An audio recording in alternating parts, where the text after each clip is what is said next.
시편 16편 말씀으로 은혜의 사람이 기도할 때라는 제목으로 사실 지난주 오전에 목사님 주셨던 말씀 은혜의 사람에 뒤이어서 말씀을 상고하고 묵상해 보면서 함께 기도의 제목들을 찾아내면서 함께 말씀을 준비했습니다. 이 시편 16편 통해서 오늘 우리가 기도할 제목들을 함께 나누고자 합니다. 이 시편 16편의 표제어에 보면요, 다윗의 믹담이라는 말이 적혀 있습니다. 이 믹담이라는 말의 뜻은요, 원래 원문 자체 뜻은 감추다, 혹은 돌이나 비석의 색이다, 혹은 그 위에 뭔가를 덮다, 이런 뜻을 가지고 있는데요. 시편에 가끔 등장하는 음악 용어입니다. 이 시편 16편 외에도 시편 56편부터 60편까지의 시편을 보면 같은 표제요, 믹담이라는 단어가 등장을 합니다. 이 시편 56편, 57편, 58편, 59편, 60편, 그리고 시편 16편의 공통점은요, 그 지은 사람이 모두 다 다윗이라는 점인데요. 소위 expiation이라고 속죄의 시편으로 불리기도 하고요. 유대 랍비들은 이 시를 두고 믹담을 두고 황금시다 이렇게 불렀습니다. 그만큼 귀한 내용이라는 것이죠. 어쨌거나 중요한 건 이 시편 16편을 지은 사람이 누구라고요? 지금 다윗입니다. 다윗은요, 성경 인물 가운데 단연 으뜸으로 꼽을 수 있는 인물입니다. 상당히 멋있고요, 매력적인 사람이지요. 그래서 많은 사람들이 다윗이 너무 좋아서 다윗이라는 이름을 자기 이름으로 붙이기도 하고 혹은 예명이나 가명으로 쓰기도 합니다. 우리가 잘 아는 전 세계적으로 유명했던 여의도 순복음교회 조용기 목사님도 영어 네임이 데이비드 조라고 했었잖아요. 그만큼 다윗이 참 사람들에게 매력적인 인물인 건 분명한 것 같습니다. 그런데요, 성경은 다윗의 멋있고 완벽한 부분만 묘사하지 않습니다. 물론 골리앗을 쓰러뜨린 모습은 참 멋있지요. 사울은 천천히요, 다윗은 만만히로다, 그렇게 저작거리의 여인들이 노래할 만큼 많은 인기를 누렸던 멋있고 완벽해 보이는 다윗이었지만, 다윗도 고통이 있고 아픔을 경험했고 또 때때로 여자 문제로 넘어지기도 했고 자식 때문에 깊은 소가리를 하기도 했고 또 이리저리 쫓기면서 좌절하고 낙심하고 눈물을 삼켜야 했던 지극히 평범한 한 사람이었습니다.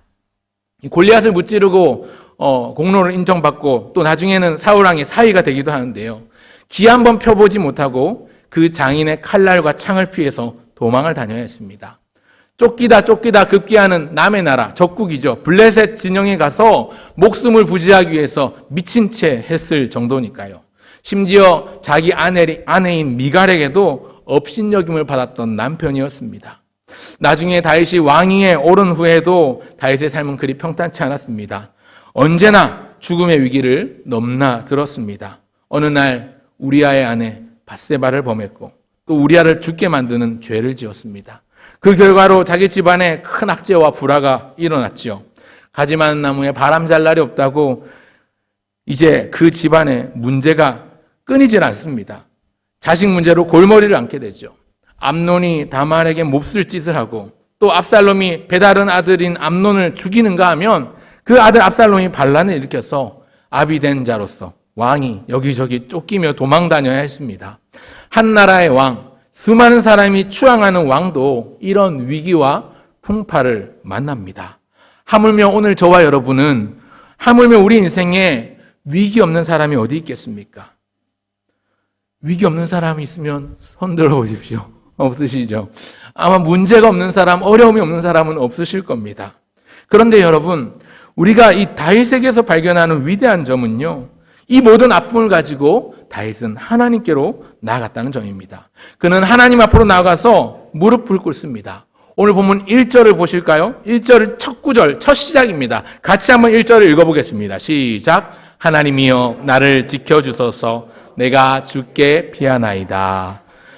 아멘. 첫 구절부터가 뭔가 심상치 않죠. 첫 구절 내용부터가 뭔가 다윗이 지금 어려운 상황을 만난 느낌입니다. 어떤 상황인지 구체적인 설명이 나오지 않기 때문에 알 수 없지만 분명한 것 한 가지, 위기를 만났구나. 이 사람이 지금 어려운 상황이구나 하는 것이 분명합니다. 그래서 하나님께 피한다고 말합니다. 긴급합니다. 절박합니다. 간절합니다. 하나님께 자기를 지켜달라고 호소합니다. 내가 주께 내 몸을 피하나이다. 그렇게 고백하고 있죠. 여러분, 다윗은요, 어려움을 만나고 위기를 만났을 때 하나님 앞으로 나가 기도하는 하나님의 사람, 은혜의 사람이었습니다. 여러분, 어떤 상황이든지 어떤 어려움이든지 그 상황 자체나 그 어려움 자체보다 더 중요한 것은요, 그런 어려움을 만나고 그런 상황을 만났을 때 무엇을 할 것인가, 어디를 볼 것인가, 어떻게 할 것인가가 훨씬 더 중요합니다. 사랑하는 성도 여러분, 문제를 만났습니까? 문제를 쳐다보지 마십시오. 하나님을 바라보시기 바랍니다. 전에 없던 위기를 만나셨습니까? 위기를 묵상하지 마시고요, 그 위기를 기도의 자리로 나아가는 에너지로 삼아보시기를 주의 이름으로 축원합니다. 여러분, 파란만장하고 기구한 삶을 살았던 다윗은요, 문제를 만나고 어려움을 만나고 위기를 만날 때 하나님을 바라보았고 하나님을 깊이 묵상했습니다. 귀한 은혜를 입은 사람이 그래서 이 다윗인데, 다윗이 정말 큰 선물을 받았죠. 어떤 선물을 받았습니까? 선물 그림이 나오죠. 예. 지난주 주일 말씀 우리 들었던 거 혹시 기억하시는지 모르겠어요. 다윗이 땅 가운데 하나님 앞에 누렸던 게 첫 번째는 땅에서의 위로였습니다. 기억나십니까? 땅에서의 위로. 두 번째는 뭡니까? 땅이 있으면 하늘에서 뭐가 있었습니까? 하늘에 도움이 있었습니다. 하나님의 도우심이 있었지요. 하나님이 땅에서의 위로와 하늘에서의 도움을 통해서 인간적인 방법뿐만 아니라 놀라우신 신비한 신묘막측하신 놀라우신 능력으로 그와 함께 하셨고 그를 도와주셨기 때문에 그는 놀라운 은혜의 선물을 받은 은혜의 사람이 될 수 있었던 것입니다. 저는 오늘 이 시편 16편에서 그런 다윗이 기도할 때에 누릴 수 있었던 많은 선물들이 있는데 그 선물이 무엇인지 함께 살펴보고자 합니다. 여러분, 다윗이 은혜를 입은 사람으로서 기도할 때마다 누렸던 것이 무엇인지 우리가 살펴봄으로써 오늘 하나님의 은혜를 입은 자로서 그리스도의 보혈의 은혜를, 그 공로를 입은 우리가 하나님 앞에 기도하면 어떤 선물이 주어질지 함께 살펴보려고 하는데요. 여러분, 우리가 하나님께 기도하면 무엇을 얻을 수 있을까요? 어떤 선물을 하나님께서 주실까요? 첫째는 친밀함입니다. 한번 따라 하시면 좋겠습니다. 친밀함. 한 번 더. 친밀함. 사랑하는 성도 여러분, 다윗은요, 하나님과의 관계를 추구했습니다. 무엇보다 깊은 관계를 추구했습니다. 2절을 보실까요? 2절을 같이 한번 읽겠습니다. 시작. 내가 여호와께 아뢰되 주는 나의 주님이시오니 주밖에는 나의 복이 없다 하였나이다. 아멘. 여기 중간에 보면 이상한, 괄호 안에 이상한 글자 보이시지요? 히브리어인데요. 이 아도나이라는 단어가 있습니다. 히브리어 아도나이라는 단어는요, 내 인생의 주권자, 절대적인 주인, 그러니까 종이 주인을 이름을 함부로 부를 수 없을 때 불렀던 호칭이 주인님이라는 그런 의미를 가지고 있습니다. 여러분 생각해 보십시오. 다윗은 왕이었습니다. 이 고대 근동사회에서 왕이라는 존재는요, 그 왕이라는 존재가 차지하는 비중은요, 거의 신과 동등한 위치에 있거나 혹은 신의 아들 정도로 여겼습니다. 무슨 말인가 하면 한 나라의 왕이라는 존재는 그 나라의 모든 것들이 자기 소유입니다. 그 안에 있는 땅이나 가축이나 뭐 곡물이나 어떤 건물이나 이런 모든 것들이 다 자기의 소유죠. 심지어 그 나라 안에 있는 백성들의 목숨조차도 자기 마음대로 할 수 있는 권한이 있었습니다. 그것이 고대 근동사회에서의 왕의 존재였습니다. 그런데 다윗은요, 스스로 그 위치에 있지 않았습니다.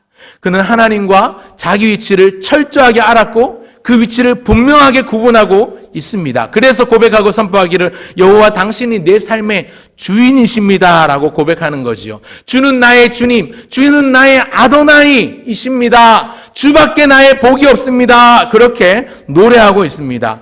다윗은 하나님이 자기 인생의 주인이심을 분명히 알았고 믿었고 철저하게 이것을 고백하고 있습니다. 뿐만 아니라 뒤에 주님만이 복이라고 말씀하고 있는데, 여러분, 사람들은 보통 복을 말할 때 물질적인 것들, 돈이나 명예나 권력이나 이런 어떤 사람들의 어떤 지지를 받는 이런 외적인 것들을 떠올리지요. 물론 왕이니까 그런 복도 필요합니다. 강력한 군사력도 있어야 되겠고 또 많은 재물도 있어야 되겠고 무엇보다 안정된 통치력을 갖춰야 합니다. 그런데 오늘 본문에서 다윗이 말하는 복은 그런 복이 아니고요. 그가 누린 복, 그가 사모하고 있는 복이 뭐냐면 하나님과의 친밀함, 주님과의 영적인 깊은 교제를 뜻하는 겁니다. 때때로 주님의 마음을 아프게도 했고 때때로 그가 무너지는 순간도 있었는데 이런 다윗을 주님은 지극히 사랑스럽게 바라보셨습니다. 그래서 사도행전 13장 22절의 표현대로라면 하나님이 그를 두고 내 마음에 맞는 사람이다 이렇게 말씀하십니다. 사도행전 13장 22절 같이 한번 읽어볼까요? 패하시고 시작. 패하시고 다윗을 왕으로 세우시고 증언하여 이르시되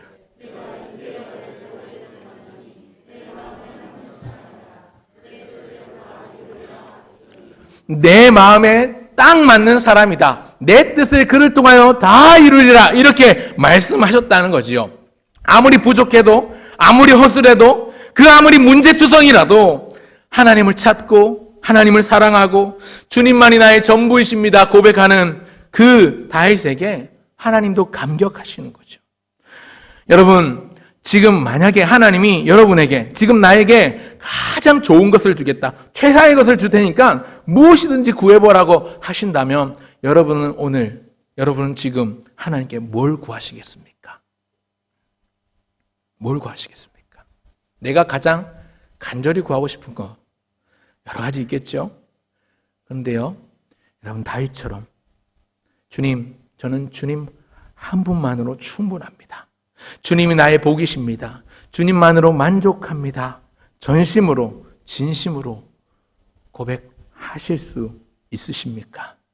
여러분 고백하실 수 있는 저와 여러분 모두가 되시길 간절히 바랍니다. 여러분 가슴으로 이 고백을 할 수 있다면 우리가 너무나도 잘 아는 찬송 부를 자격이 있습니다.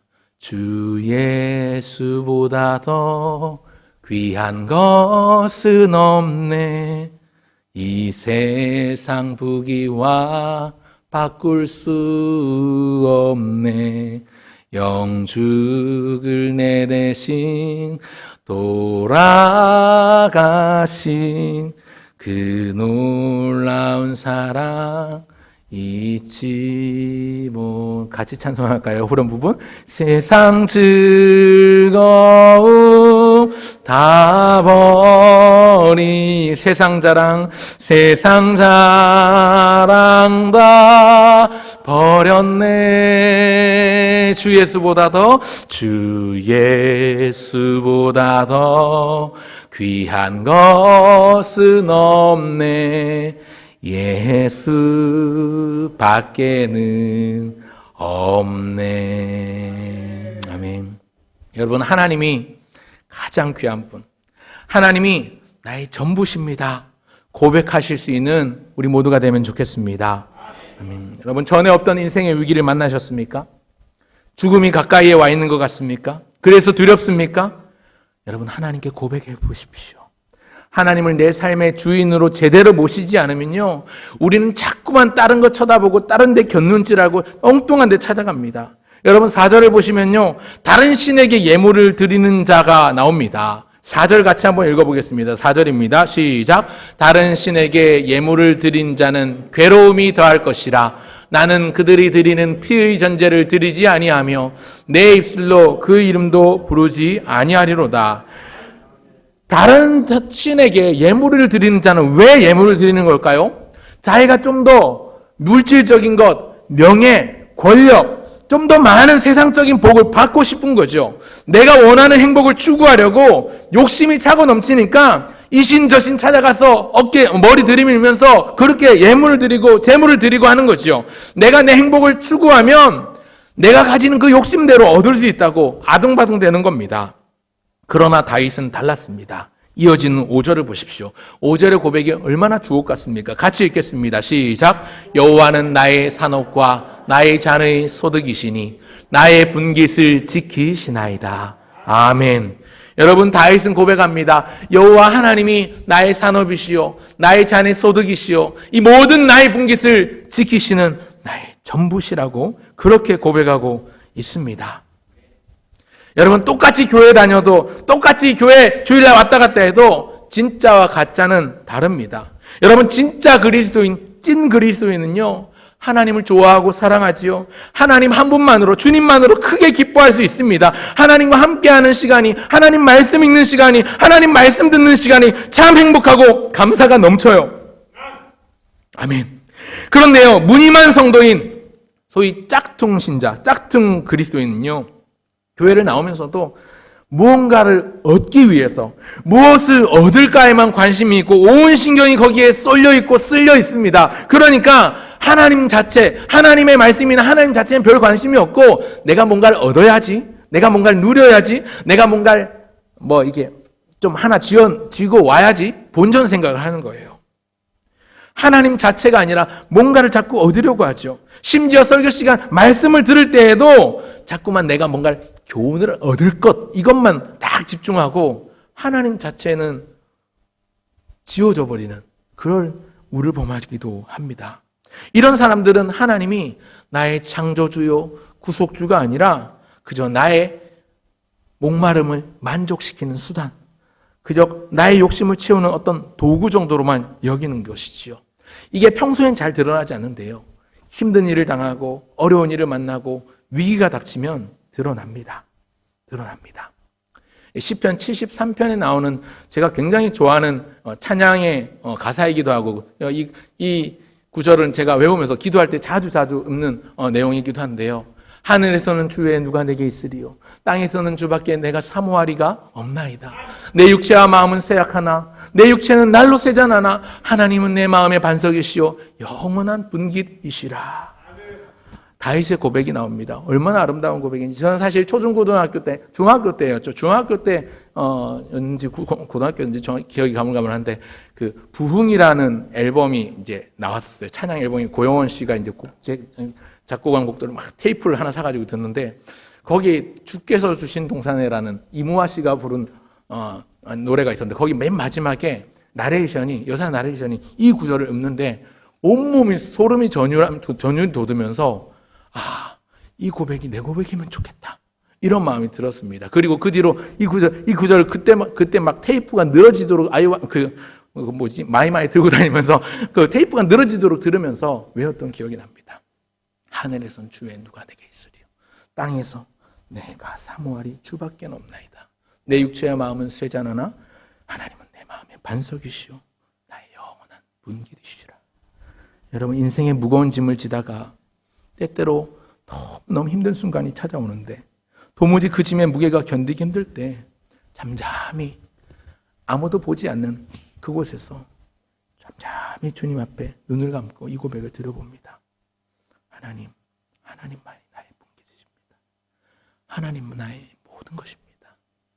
내 감은 눈 안에 이미 들어와 계신 그 주님이 나를 붙들어 주시고 내 주인이시니 어떻게 하든지 주 뜻대로 인도하시고 이끌어 주십시오.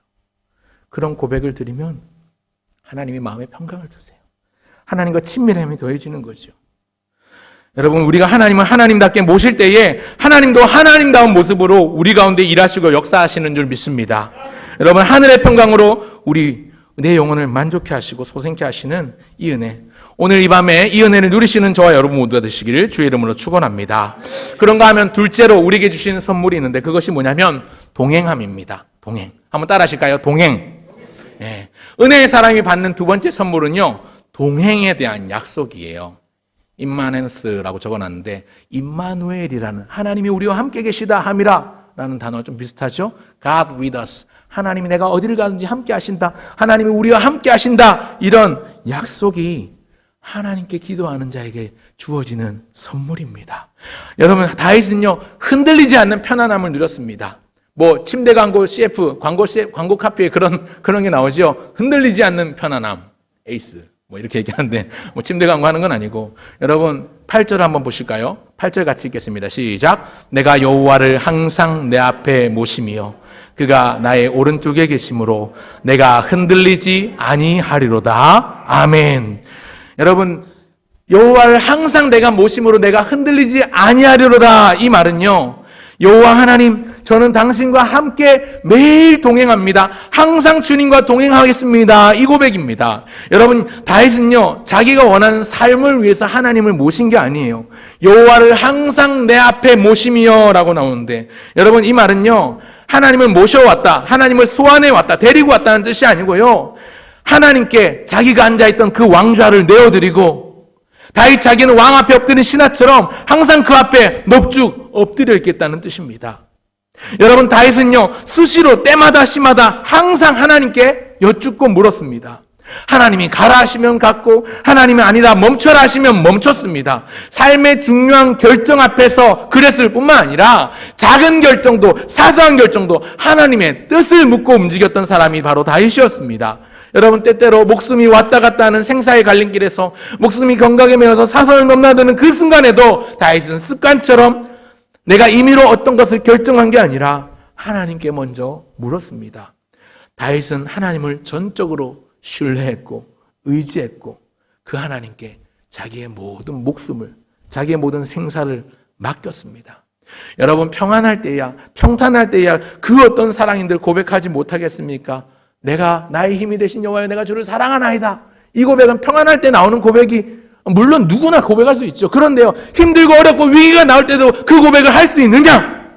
여러분, 진짜 사랑은요, 위기를 만나고 어려움을 만날 때 나타나는 거예요. 위기를 만날 때마다, 어려움을 당할 때마다 다윗은 하나님 앞에 사랑을 고백하고 하나님께 기도하고 하나님께 물으며 하나님께 나아갔습니다. 하나님이 그와 동행하십니다. 사랑하는 성도 여러분, 동행이라는 말, 한 가지 동행에 갈 행자를 써서 한 가지로 간다, 뜻을 같이 한다는 뜻이죠. 여러분, 다윗은요, 하나님을 자기 뜻에 맞추려고 한 사람이 아니고요, 자기가 하나님의 뜻에 맞추기 위해서, 항상 하나님의 뜻을 깨닫기 위해서 주님께 물었고 주님 편에 서고자 했던 사람입니다. 그런데요, 이런 다윗도 무너진 적이 있었죠. 아까 말씀드렸지만 우리아의 아내 밧세바를 범하고 그 남편 우리아를 죽게 만들었습니다. 나단이 그를 책망했을 때 다윗은 눈물로 침상을 적셨습니다. 자기가 죄 지을 때는 하나님이 보이지 않는 것 같았는데, 안 계신 것 같았는데 그 가운데서도 여전히 자기를 주목하셨다는 사실을 후에 깨닫게 되지요. 여러분, 우리는 어떻습니까? 우리는 우리 스스로 죄에 무너져 버리고 주님이 보이지 않는다고, 주님이 날 버린 것 같다고 원망하지 않습니까? 아닙니다. 내가 무너진 처참한 상황에도 주님은 내 가까이에서 나를 여전히 그 사랑 가득한 시선으로 주목하고 계시지요. 우리는 연약합니다. 너무나도 힘들고 부족한 존재이지요. 정도의 차이가 있겠지만 목회자인 저도 때때로 주님을 붙들 힘조차, 기도할 힘조차 없을 때가 있습니다. 그런데요, 생각해 보니까 우리 주님이 말씀해 주시고 속삭여 주시는 게 뭐냐면, 그럴 땐 힘을 좀 빼셔도 돼요. 그때는 그 대신에 아멘을 잘하셔야 돼요. 왜 아멘을 잘해야 되냐면요, 그럴 때는 어떻게 기도하면 되냐면요, 주님, 누군가 저를 위해서 밤낮으로 늦은 밤까지 또 새벽마다 저를 위해서 기도해 주실 텐데 하나님, 그들의 기도를 좀 들어주세요. 저는 더 간절히 기도할 힘도 없고 기도가 잘 나오지 않아요. 하나님, 그러니 기도합니다. 신실한 종들, 저를 위해서 기도해 주시는 신실한 종들의 기도를 하나님이 들어주십시오. 이 말이면 됩니다. 그래서 이런 말 가지고 앞에서 기도에 인도하시는 분이나 말씀 전하시는 교육자가, 저의 종들이 말씀을 전하면 내가 기도하기 힘들면요, 아멘만 크게 잘해도요, 그게 기도가 되는 줄 믿습니다. 여러분, 다윗은요, 무너졌지만 다시 회복하고 하나님과 동행하지요. 어떻게 회복했는지를 생각해 보십시오. 여러분, 7절을 보실까요? 7절 같이 읽겠습니다. 시작. 나를 훈계하신 여호와를 송축할지라, 밤마다 내 양심이 나를 교훈하도다. 아멘. 여러분, 요즘 시대에는 훈계를 싫어합니다. 젊은 사람들은 훈계 받기를 싫어하고요, 나이 많은 어르신들도 훈계하는 걸 부담스러워하는 시대가 돼버렸습니다. 여러분, 다윗이 누굽니까? 한 나라의 왕 아닙니까? 여러분, 왕은요, 훈계 받는 사람이 아니라 훈계하고 법을 제정하고 집행하는 사람이 왕입니다. 그런데 다윗은 자기를 그 위치에 두지 않았습니다. 왜냐? 하나님을 자기의 왕좌에 내어드렸고 자기는 그 앞에 넙죽 엎드린 신하가 되었기 때문에 그렇습니다. 그러니 하나님, 무슨 말씀이든지 하십시오. 제가 듣겠습니다. 이런 자세를 취한 것이죠. 어느 날 선지자 나단이 그를 찾아왔습니다. 그리고 비유로 말했습니다. 그리고 마지막에 말합니다. 바로 당신이 그 사람이라. 당신이 그 사람이라 할 때 다윗은 훈계를 받았지요. 만약에 자기 왕좌에, 그 왕좌에 자기가 있었다면 그 나단을, 선지자를 없애버렸을 수도 있어요. 무력으로 눌러서 없앴을 수도 있어요. 제거했을 수도 있어요. 그런데 다윗은 그 왕좌에 자기가 있지 않고 자기 왕자에 모신 그 하나님이 있었기에 그 하나님의 훈계를 받고 있는 것이지요. 그래서 그 양심이 밤마다 나를 훈계하는도다 고백할 수 있는 것입니다. 그가 날마다 하나님과 동행한 비결이 여기에 있습니다. 매일매일 말씀으로 사는 것입니다. 날마다 하나님의 말씀을 붙잡고 날마다 하나님 말씀을 묵상하고 그래서 주님을 찬송하며 살았기에 오늘 시편 150편 중에서 절반 가까이 되는 시편이 다윗의 노래로 다윗의 시로 남아있지 않습니까? 여러분, 다윗은요 사회법이나 자기의 욕심이 자기의 삶을 이끌고 견인해 간 게 아니고요, 하나님과 하나님의 말씀이 자기의 삶을 이끌도록 주도권을 하나님께 내어드린 사람입니다. 그러니 흔들리지 않는 것이지요. 다시 하나님과 동행할 때는 더 이상 흔들리지 않고 더 이상 유혹되지 않고 더 이상 넘어지지 않게 되는 것이지요. 여러분, 말씀을 기준 삼으면 흔들리지 않습니다. 내가 내 욕심을 기준 삼기 때문에 흔들리는 거죠. 내가 내 기준이 있기 때문에 흔들리고 유혹되고 넘어지는 겁니다. 하나님의 말씀을 붙잡고 그것을 기준 삼으면, 그것만 붙잡고 나아가면 바른 길을 걸어갈 수 있습니다. 주님, 왜 저는 주님의 살아계심이 안 느껴집니까? 얼마나 여러분 우리가 기도할 때 왜 하나님은 다른 사람 기도는 잘 들어주시면서 내 기도는 안 들어주시나, 이런 생각 하시지요. 여러분, 이제 이런 질문 하지 마시고요, 그 질문을 바꾸십시오. 하나님, 오늘 제가 얼마나 주님과 동행했습니까? 얼마나 말씀대로 살고자 얼마나 말씀을 붙들었습니까? 그런 질문으로 바꿔보시면서 우리 자신을 말씀 위에 세워놓으십시오. 그런 훈련들, 그런 연습들을 해가시기를 주의 이름으로 축원합니다.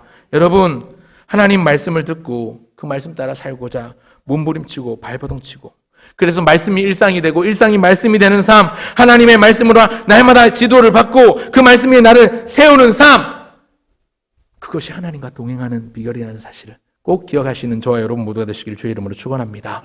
마지막 셋째, 하나님이 은혜의 사람에게 주시는 선물 세 번째는요, 큰 기쁨이에요. 한번 따라 하실까요? 큰 기쁨.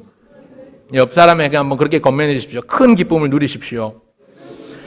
여러분, 큰 기쁨을 누리기 위해서 우리가 할 수 있는 것 있습니다. 여러분, 다윗은요 하나님께 자기 감정을 감추지 않았어요. 숨기지 않았어요. 왜? 감춰도 숨겨도 다 드러날 것이기 때문에. 슬프고 힘들 때는 슬픔을, 힘듦을 다 하나님 앞에 고백했고 쏟아 놓았습니다. 즐거울 땐 하나님께 기쁨을 노래하며 춤을 췄습니다. 여러분, 법궤가 돌아올 때 그죠? 그 옷이 벗겨지는지도 모르고 하나님 앞에서 기뻐하고 춤췄지 않습니까? 여러분, 9절을 보십시오. 9절에 어떤 고백을 하고 있는가? 같이 있습니다. 시작. 이러므로 나의 마음이 기쁘고 나의 영도 즐거워하며 내 육체도 안전히 살리니.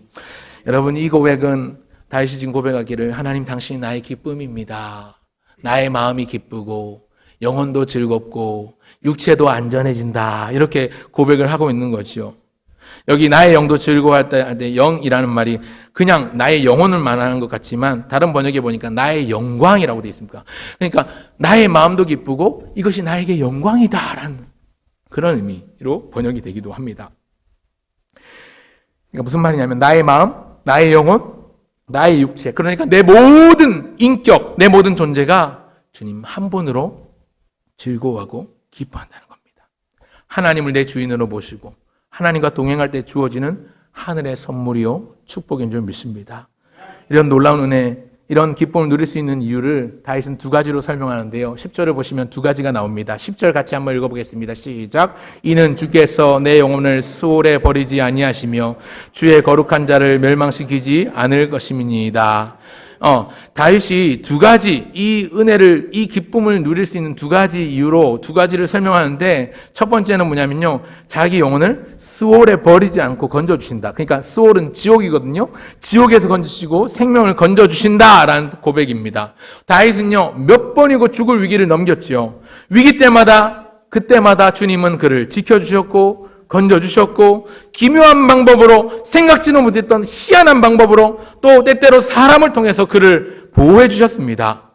여러분, 그런데 예수 믿는 오늘 우리들의 기쁨이 여기 있습니다. 하나님은요 내 생각대로 나에게 응답하시는 분이 아니라 내 생각을 넘어서 내 상식을 초월해서 나에게 응답을 주시는 분이신 줄 믿습니다.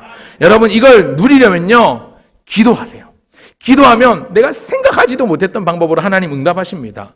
그런가 하면 또 한 가지 말하고 있는데, 그게 뭐냐면 주의 거룩한 자를 멸망시키지 않으실 것이기 때문이다 라고 얘기하는데요, 여기 나오는 주의 거룩한 자를 멸망시키지 않는다는 이 말은요, 주의 거룩한 자가 하나님의 아들 메시아이신 예수님을 의미합니다. 제 말이 아니고 유력한 주석에 보니까 주석가가 권위 있는 주석에 보니까 이 구절이 메시아를 예표하는 구절이다 이렇게 주석책에 나와 있더라고요. 보니까 제가 묵상하는 가운데 그렇구나. 다윗이 구약시대 사람이지만 오실 메시아를 바라보았구나. 그 이름이 예수라는 것 몰랐을지라도 그 이름이 나이가 몇 살이고 이런 것들 잘 몰랐을지 할지라도 오실 메시아를 이미 바라보고 있었구나 깨닫게 됩니다. 그리스도이신 그 예수님은 내 생명을 위해서 십자가를 지셨고 거기서 끝이 아니라 다시 살아나셔서 온 인류의 소망이 되셨습니다. 이것이 큰 기쁨의 이유라는 것이죠. 하나님께서 그 다윗의 눈을 열어서 메시아를 대망하고 보게 하셨는데 이 사실에 감탄하고 감격하며 감사하며 노래하는 것이 10절과 11절의 고백이지요.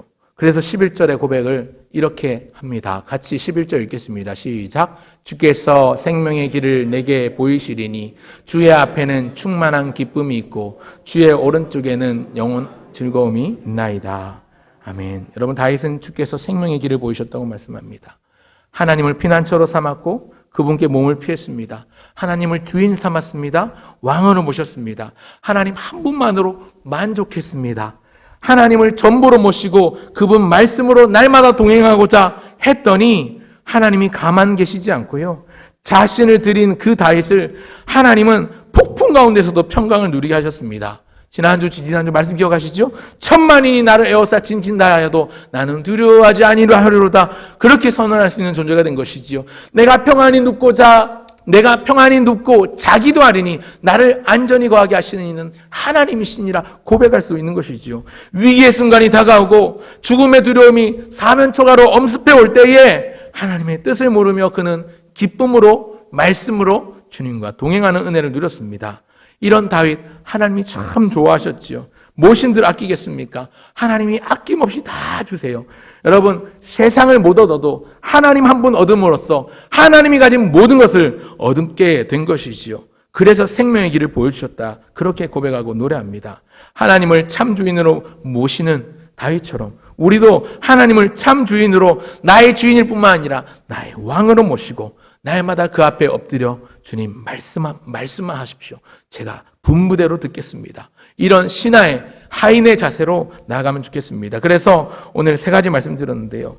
친밀함과 동행함과 큰 기쁨. 우리 모두가 기도함으로 나아갈 때에 하나님이 주시는 선물인 줄 알고 이 선물 보따리 하나님 가득 주시는 우리 가슴이 벅차도록 채워주시는 주의 은혜의 선물을 누림으로써 더욱더 교회를 위해서 또 열방을 위해서 기도의 등불을 많이 펴고 나가는 저와 여러분 모두가 되시기를 주의 이름으로 축원합니다.